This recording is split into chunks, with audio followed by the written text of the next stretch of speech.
సరేనమ్మా, మీరు ఇప్పుడు పొద్దున వచ్చి ఇప్పటిదాకా పని చేసిర్రా, ఈ పైసలు ఎవరు ఇస్తారు? సెంట్రల్ గవర్నమెంట్, మోడీ ప్రభుత్వం. మళ్ళా నెలకి ఇచ్చే బియ్యం మోడీ.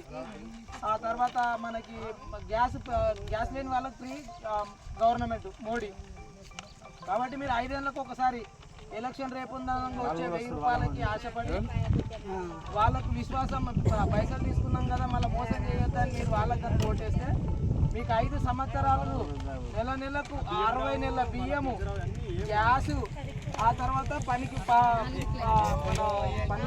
పైసలు ఇవి ఇచ్చే మోడీకి మనకి కొంతమంది ఏంటంటే రాజకీయాలను ఒక బ్రోకర్ దండగా మార్చి వాళ్ళ దగ్గరికి వెళ్ళి పైసలు తెచ్చుకొని కొన్ని పైసలు జేబులో పెట్టుకొని కొన్ని పైసలు మీకు ఇచ్చేసి ఓట్లు వేయించుకొని వాళ్ళు మళ్ళీ ఒక 5 ఏళ్ళు వాళ్ళకు కావాల్సినంత బ్రతుకులు వాళ్ళు వెతుక్కుంటారు. అట్లా కాకుండా 5 ఏళ్ళు ఈ రాజకీయం అనేది ఒక పవిత్రమైన ఒక సేవ. అది ఆ సేవను కాస్త ఇప్పుడు ఏంది దాన్ని ఒక దండగా మార్చేసి ఎక్కడ అధికారం వస్తే ఆ పార్టీలో మారిన తర్వాత మేము అప్పుడు మీ వెనకట మేము ఆ తర్వాత ఇళ్ళకి పోయినాం, ఇల్లు కట్టించాం. ఎన్ని పార్టీలు మారితే అన్ని పార్టీల ఫామ్ తీసుకొని అమ్ముకుంటారు. ఆ తర్వాత వాళ్ళ కొడుకులకు ఉద్యోగాలు ఇప్పించుకుంటారు, వాళ్ళ భార్యలకి మన ఆశా వర్గంలో ఎన్నో పెట్టుకుంటారు. ఆ తర్వాత వాళ్ళు మాత్రం పైసలు కొనుక్కుంటారు, మనం మాత్రం ఏం చేయలేము.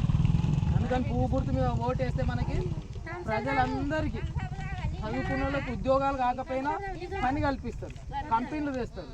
కాబట్టి మీరు ఒకసారి పైసలకు విశ్వాసం ఉంచవలసిన అవసరం లేదు ఎలక్షన్ల వల్ల వచ్చే పైసలకు. ఎందుకంటే మనం ఏడాది చేసుకుంటే మన ఇల్లును గడుపుకోవడానికే మనకు కష్టమవుతుంది.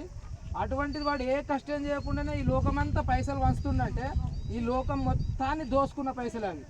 వాడు దోసుకున్న పైసలకు మనం విశ్వాసం ఉంచవచ్చు.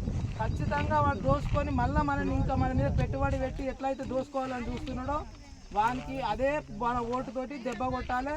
వాళ్ళు తీసుకున్న పైసలు బిడ్డ గింతేనా ఇంకా రాలేదా, ఇంకా ఒకటి ఎక్కువ ఇస్తున్నారంట కదా అని చెప్పేసి అడిగి తీసుకోవాలి. ఓటు మాత్రం పోయి మన దేశం కోసం ఈ పేద ప్రజలందరి కోసం ఆలోచించే మోడీ గురించి పువ్వు గుర్తు మీద ఓటు వేయాలి. సరేనమ్మా?